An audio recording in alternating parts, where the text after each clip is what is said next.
Life seemed to be going smoothly, or so we thought. Betty smirking next to my mother-in-law.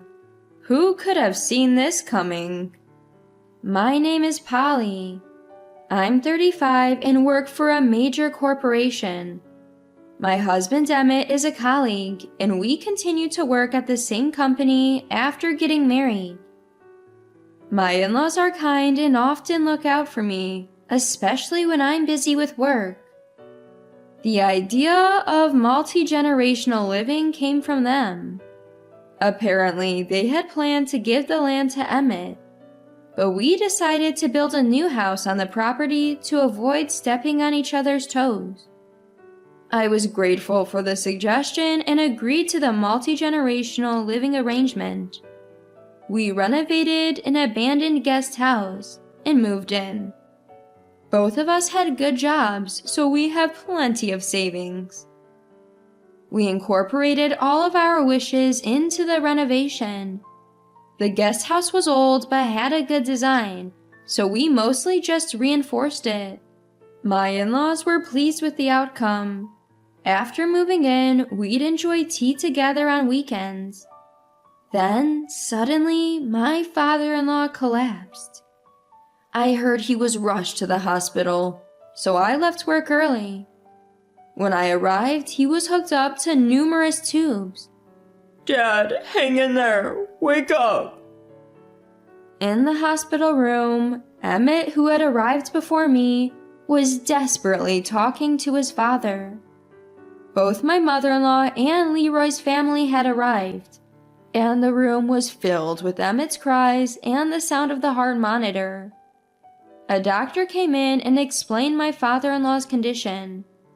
According to the doctor, he had suffered a stroke. He was in critical condition, on the brink of death, but they arranged for a transfer to a larger hospital. Then father-in-law went to the largest general hospital in the state. Despite the best efforts there, he never recovered. My father-in-law passed away without ever waking up. The sight of Emmett and Leroy sobbing uncontrollably still haunts me. My mother-in-law, having lost her beloved husband, became increasingly reclusive. For about 6 months, Emmett and I increased our work-from-home days to be with her as much as possible. But she insisted she was fine, so we gradually returned to our regular work schedules. In contrast, Betty started visiting my in-laws' house more frequently. She and Leroy had gotten married suddenly a year before my father-in-law passed away. It was a whirlwind romance leading to a quick marriage. After just 6 months of dating, Betty, who was only in her 2nd year of working, quit her job to become a housewife. My in-laws were thrilled about the birth of their grandchildren. They had prepared many gifts. Betty seemed pleased and would boast about it whenever we met at the main house. Emmett and I hadn't been blessed with children since our marriage, but we never felt pressured as we loved our jobs and had each other, and my in-laws never rushed us. Seeing this, Betty always seemed to smirk triumphantly. Moreover, it seemed that my father-in-law and Betty didn't get along. He was old-fashioned and often engaged in physical contact. It was usually innocent, like patting on the back or stroking the head, which I found comforting, but Betty seemed to feel differently. So, Betty avoided coming to my in-laws' house because she didn't like my father-in-law, and when she did come, she was cold to him. At first, my father-in-law would show up to see the grandkids, but he seemed to grow tired of her attitude. Eventually, he started avoiding Betty, staying in his room whenever she visited. And now, Betty was visiting frequently, targeting times when we were at work. I had a bad feeling about it, but Emmett saw it differently. Maybe she's just trying to keep Mom company. Mom's alone during the day, and she's happy to see the grandkids, he said. Emmett had a point, So I pushed down my concerns and carried on with life. 6 months passed, and the anniversary of my father-in-law's death was approaching. We were called over by my mother-in-law and received shocking news. You know Leroy changed jobs, right? But it seems he's not making much in terms of salary or bonuses. Betty seems to be struggling too. We were puzzled by this sudden conversation. So you two both have jobs, right? And no kids, so you have some flexibility. I'd like you to give the guest house to Leroy and his wife. We were stunned. This had been Betty's plan all along. She must have spent the last 6 months convincing my mother-in-law. Indeed, Leroy had changed jobs about a year before my father-in-law passed away due to a layoff. It happened while Betty was pregnant, and the reason for layoff was downsizing. Leroy struggled to find a new job for about 3 months. Eventually, he took a job at a small company, thanks to a referral from my father-in-law. Emmett, who usually doesn't talk much about Leroy, seemed relieved. He must have been worried about Leroy's situation. It's true that our dual-income household has more financial flexibility, and it's also true that we don't have kids. But the suddenness of it all left us bewildered. Emmett expressed this to my mother-in-law. It's hard to just give up the house we renovated. I understand. That's why I'll cover the renovation costs. With that, we were left speechless. My mother-in-law decided to give the money to Emmett in exchange for giving the house to Leroy. We needed to talk to Leroy to move things forward. So we arranged a meeting for the weekend. Little did we know we were in for another shock. We've told Emmett and Polly that we plan to give you the guest house. Don't worry, brother-in-law and sister-in-law. If you give us the guest house, I'll take care of all the housework and caregiving for mother-in-law. Leave it to me. Betty started speaking confidently, and Leroy seemed to agree. Well, if you're going to go that far, we do have some financial flexibility, and if it's for the sake of living, we can't say no. But we can't move out immediately. We both have jobs, so we need to find a new place and move. Let's say we need 3 months. Leroy and Betty can move in after that. I nodded at Emmett's words. My mother-in-law seemed to have no objections. If Betty was going to handle the housework and caregiving, I had no reason to oppose. But Betty's next words left us all stunned. Wait, you guys are moving into the main house, right? What? Not just my mother-in-law, but everyone in the room was shocked. We were left speechless, not understanding the meaning of her words. Ignoring our reactions, Betty continued excitedly. So, you guys will live in the main house. I'll take care of your share of the housework and get a gratuity from you. That way, I'll have some income and you'll be relieved of chores. It's a win-win situation. Here's how Betty laid it out. First, we would live with my mother-in-law in the main house. Leroy and his family would live in the guest house. Betty would come to the main house every day to do chores. In return, we would pay her. The guest house was mortgage-free, so no rent was needed. As for why she wouldn't live with my mother-in-law, she said it was easier to avoid conflicts and that the guest house was better suited for raising kids. I got a headache from her selfishness. It seems like this was news to my mother-in-law as well. She thought she would be living alone while Leroy's family moved into the guest house. So, how much should we pay you in gratuity? Emmett asked. I knew you'd understand. You don't have to pay much since we're family. Maybe around $2,500. That should be enough. You guys get to relax. Mother-in-law gets to see the grandkids every day, and our lives get easier. Everything is settled. Isn't it perfect? I couldn't understand why we should pay $2,500. Emmett was visibly shaking with anger. Leroy seemed surprised too. Wait a minute, I didn't know about this gratuity thing, he said. What? Really? But we're talking about it now, so it's okay, right? Betty answered, looking puzzled. Leroy sighed but didn't press the issue, suggesting he wasn't entirely against the idea. Perfect, huh?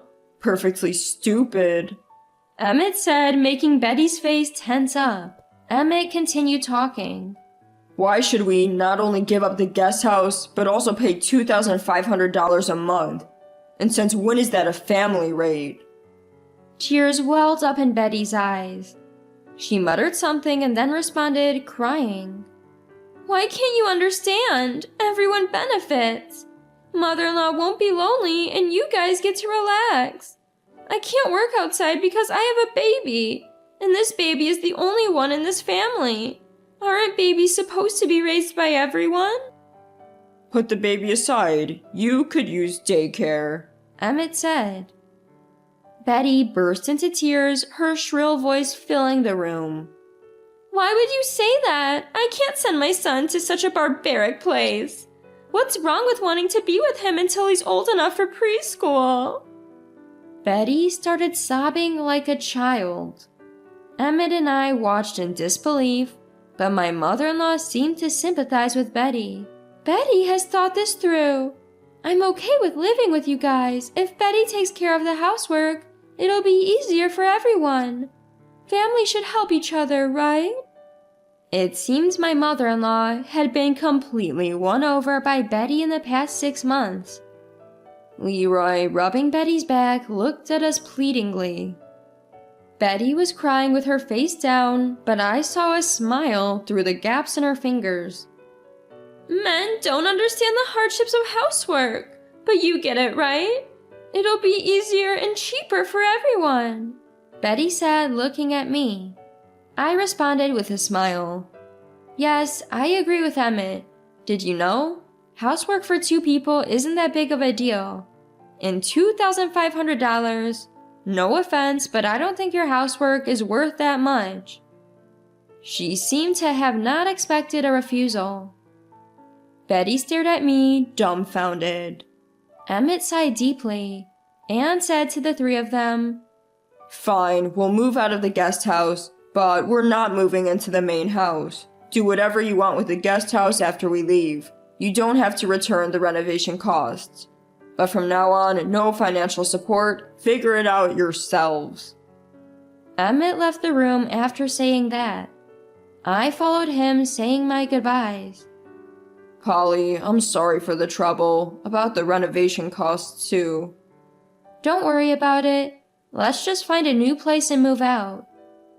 We went straight to a real estate broker and started looking for a new home. Fortunately, we found a great place to live within a week. It's a luxury condominium with strict approval criteria. But after the real estate broker learned where we worked, he recommended we apply. We passed with flying colors and could move in a month. Leroy's family moved into the guest house after we left. But even with Leroy's income and mother-in-law's pension, they were struggling financially. As for Betty, she only did housework in the main house for about a month. After that, she left her child with someone else and went out, not even taking care of her own home. When we heard Betty's itemized $2,500 bill, by the way, we had a good laugh. $300 per person, multiplied by 6 family members equaled $1,800. Additional charges for non-food expenses. The remaining $700 was pure gratuity for Betty, basically her allowance. Why on earth would we need to pay Betty's allowance? Emmett and I looked at each other and laughed at her ridiculous itemization. We later heard that Betty used to be a plant on a dating app. She continued this even after marriage to make some extra money, but Leroy found out and suspected her of cheating, so she quit. Since then, Leroy has forbidden Betty from working. As a result, Betty has no pocket money. So Betty thought she could get gratuity from us. Her plans for the money? Teas, spa treatments, and buying brand name items. We were amazed at her vanity.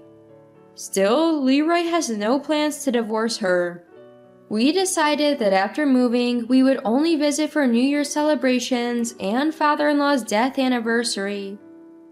She sometimes hints at living together, but Emmett and I both brilliantly ignore it. Mother-in-law doesn't push too hard, perhaps sensing the awkwardness. In our new home, we decided to upgrade all our appliances.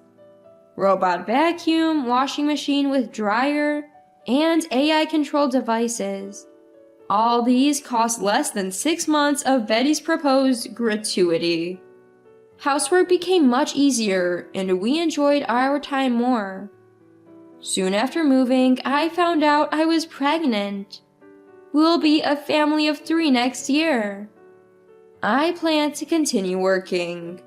So, how do I know about their current situation? Simple. Betty calls us almost weekly, hoping for our sympathy, which we don't have. Still, Betty didn't hesitate to call me, and I answered in a cheerful voice. I cheerfully told her, "Our child is expected to be a girl, so she won't be a playmate for your son. Plus, we plan to send her to daycare. We're also budgeting for her education, so we can't help with your childcare. Please manage on your own." I hung up while Betty was still talking. She called back several times, but I ignored her. We haven't told Betty or mother-in-law, but we've moved a plane ride away. Emmett accepted a promotion at the headquarters that he had previously declined. I'm also transferring to a different department at the headquarters. I'm grateful that I can take maternity and parental leave. Mother-in-law and Betty probably think we moved nearby because we left a local condominium brochure at mother-in-law's house. I wonder how Betty will react when she finds out the truth. Unless we visit them, we won't have to deal with them anymore. I secretly look forward to seeing their faces the next time we visit. After sipping some decaffeinated tea, I deleted mother-in-law and Betty's contact information. From now on, we'll focus on our important family, doing our best in housework, childcare, and, of course, our jobs.